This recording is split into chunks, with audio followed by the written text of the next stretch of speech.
Salut à tous, le journal du foot de ce mercredi 2 septembre. L'avenir de Lionel Messi pourrait se jouer en grande partie dans les prochaines heures. Réunion cruciale ce mercredi dans ce dossier extrêmement compliqué au vu des positions de chacun.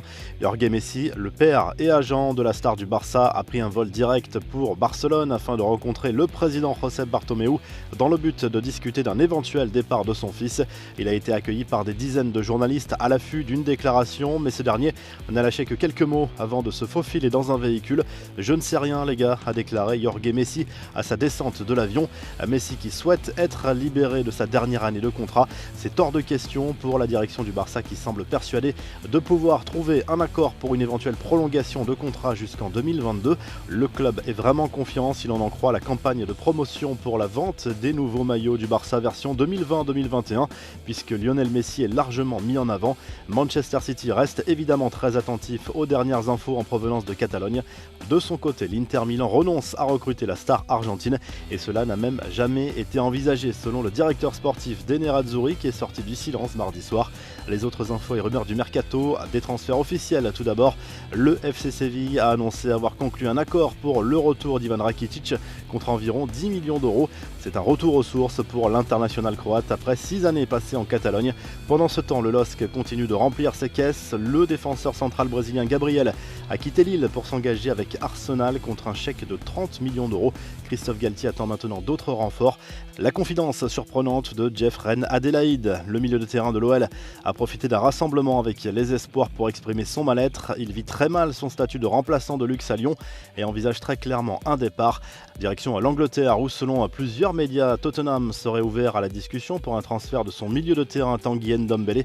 D'après le Daily Mail notamment, José Mourinho ne souhaite pas le conserver en cas d'offre intéressante. L'ancien Lyonnais, recruté à l'époque par Mauricio Pochettino, sort d'une saison très compliquée avec les Spurs. Selon le Guardian, cette fois, le PSG a fait une offre de 28 millions d'euros plus 5 millions en bonus à Arsenal pour s'offrir le latéral droit Hector Bellerin. La Juve et le Bayern sont également sur le coup. Enfin, plusieurs sources en provenance d'Argentine affirment que Gonzalo Higuaín est tout proche d'une arrivée en MLS. Un contrat de plusieurs millions de dollars portant sur 2 saisons l'attend du côté de l'Inter Miami. Les infos en bref, c'est la tradition lors d'une première convocation en équipe de France en marge du rassemblement des Bleus en vue des 2 premières rencontres de la Ligue des Nations contre la Suède et la Croatie. Eduardo Camavinga et Dayo Upamecano ont eu le droit à leur bizutage en chanson. Le jeune Rennais s'est lancé dans un rap devant ses coéquipiers qui l'ont chaleureusement applaudi pour sa prestation un brin timide, mais on ne sera pas trop sévère avec un joueur de 17 ans seulement. Le défenseur du RB Leipzig a choisi Parce qu'on vient de loin, tout un symbole, une chanson de Corneille. Dans la foulée des maillots de l'équipe de France, Nike a décidé de frapper fort en dévoilant les nouveaux équipements des grandes nations européennes. Les fans du Portugal de Cristiano Ronaldo, des Pays-Bas de Virgil van Dijk ou encore de l'Angleterre d'Harry Kane peuvent désormais se procurer ces nouveaux maillots à moins d'un an de l'Euro. La revue de presse en Espagne, le journal AS parle du mercato du Real Madrid et surtout des départs des indésirables de l'effectif de Zinedine Zidane. James Rodriguez devrait rejoindre rapidement Everton. Ceballos et Brahim Diaz vont être prêtés à Arsenal et à l'AC Milan. Le cas de Gareth Bale est plus compliqué en raison des exigences salariales de l'international gallois.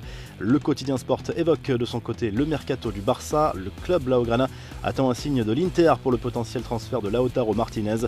Le milieu de terrain de Liverpool, Giorginio Wijnaldum, est d'accord pour rejoindre la Catalogne dès cet été. Enfin en Italie, le Corriere dello Sport se penche lui aussi sur le mercato des clubs italiens.